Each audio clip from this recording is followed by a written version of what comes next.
Okay, so we're going to kill that guy now. The harbor, farm, rubber camp, doctor, the gunsmith. So.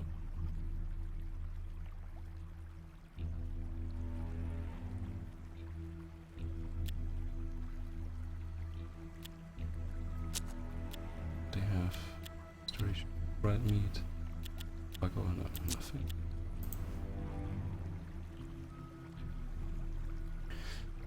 The harbor had huge economic impact on the region. Ships laden with goods and passengers arrived there every day, before continuing their journey on land. Those that stuck around in town tended mainly to be traders, carveniers, sailors and prostitutes. It would be a melting pot if scum could melt, and somewhere among them was a member of the order.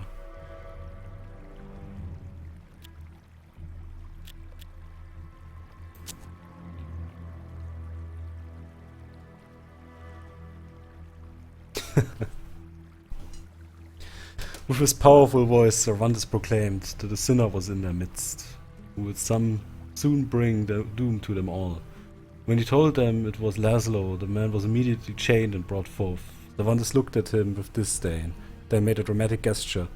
The wretch was torn apart by the crowd. None of them noticed the cipher piece pop out of his body, allowing Cervantes to quietly pocket it and take his leave.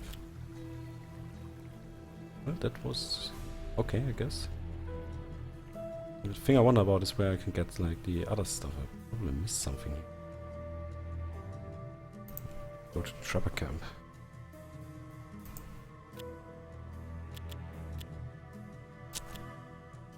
Ah, there, rabbit food. See what we have here. And confirm trade. So.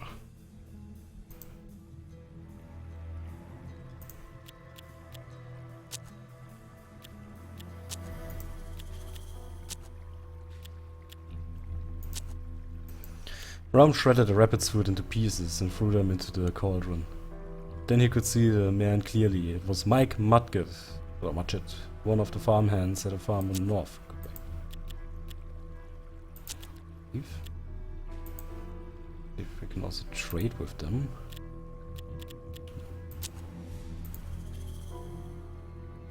Cervantes introduced himself as a man of God on a mission of utmost importance. He told the foreman that Mike Mudgett was part of an unholy cult, and that for the sake of all their souls, he must be purged. Shocked by this revelation, the foreman plucked Mudgett from the fields, then bound and impaled him. To the cheers of the farmers, Cervantes then put fire on the man's body. When the people had dispersed and Mudgett was a pile of human-shaped ash, Cervantes discreetly grabbed a revealed cipher piece.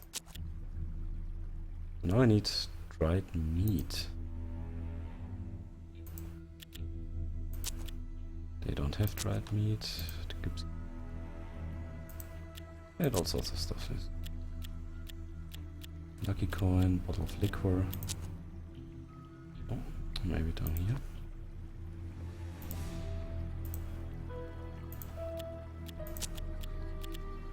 Tobacco, dried meat. There you go. And 5 of that. It's actually a pretty easy mission, considering that you can just have all this money here and basically just buy the stuff and then get it done via storyline.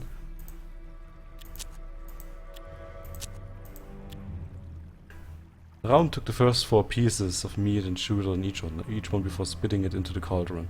He swallowed the last one. After a few moments, the stew began bubbling intensely. Raum nodded silently. The man they were looking at was William Tanner.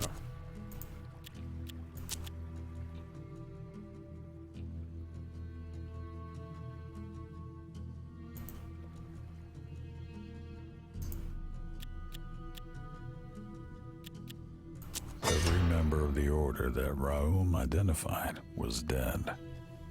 It was time for the Inquisitor to meet up with him again.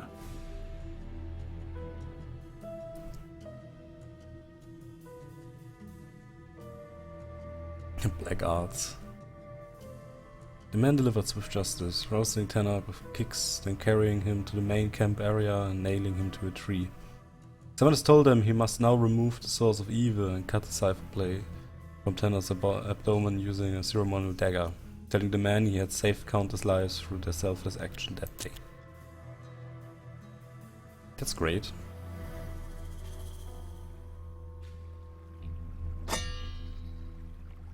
The collected cipher pieces weren't close enough to assemble the device. Raum was looking at the bonfire blankly when suddenly he shivered and grabbed his head in pain. He had had a vision. Delir was at the church to the north. Raum said that if Cervantes brought him 2 doses of opium, his vision would be clearer, granting him a strategic advantage. Raum's vision directed the Inquisitor towards the house of worship. The mystic assured him that Delir would be there. Should be able to buy opium somewhere in the harbor, right? Especially at that time. I'd need... no. Those guys have opium? Oop. Maybe the doctor.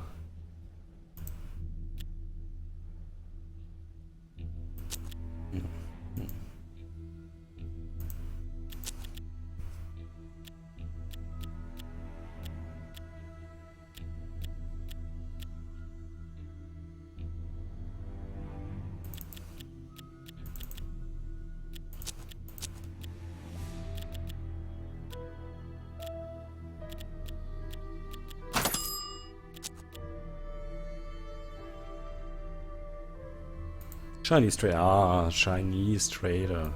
That's what I want. Dose of opium. Only the good stuff. Only the good stuff. So. I really hope that's not like everything in the chapter now. Because this pretty much looks like the end already, and it would be extremely quick. After much grinding, cooking and sniffing, Raum seemed satisfied with his infernal stew. He sat with his face over to the top pot, inhaling deeply. Then in a sonorous voice declared he had been visited with a vision. A secret passage led to the shed behind the church. The Order was not aware of it. Cervantes and Paris could use it to take them by surprise. Okay. So let's do this. Leroy! Jenkins. They stood on a nearby hill, looking down at the church, contemplating their next move. The trust in Raum's visions was measured at this point, but attacking the church still seemed their best bet. Armed guards on the premise confirmed that something important was going on here. Of course we use the secret tunnel. We are not a bunch of idiots. Period. In the whole basket. Is that for a gun? Yeah, I think we should stick with it. Medical bag.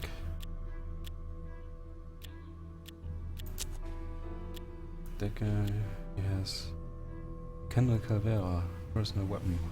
Damage 6. And a Western rifle. If I really want to have that. Oh, come on. Snake boots, and I think I'm going to take a shotgun revolver. And some more healing elixir. Check for the cards.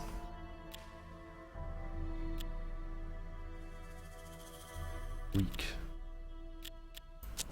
Weak is always great.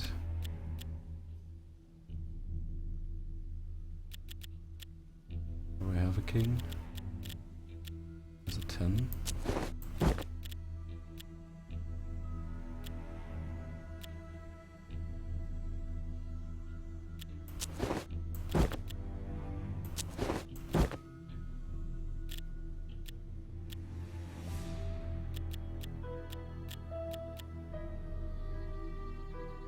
I think this will do. So, let's see the combat. I really hope we won't have some extremely lengthy setup phase, because I don't know, this setup phase is like the only weak point about this game. It's like completely pointless to... A tunnel enabled them to enter the premises unseen. The church was heavily guarded. Something important was going on in there. within the church. And as far as I know, right, there's an entry back here. Let's check that.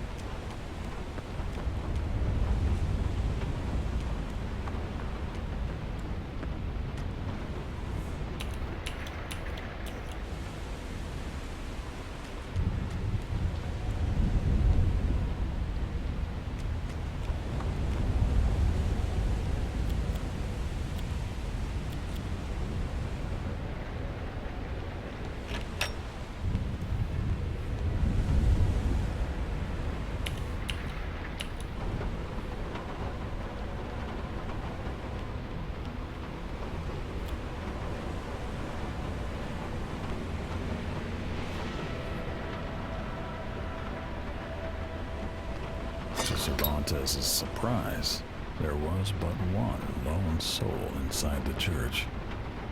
Her name was Sister Rosario Aiza, and she was a prisoner of the order.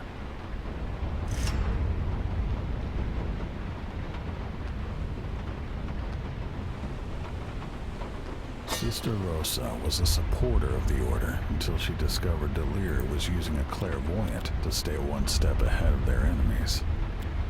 Believing this was blasphemy, she tried to turn the others against him. That's when Delir imprisoned her in the church. He would use her as bait to lure the Grand Inquisitor into a trap. She prayed for deliverance, not realizing that her prayers were answered by the forces of darkness.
What a bastard.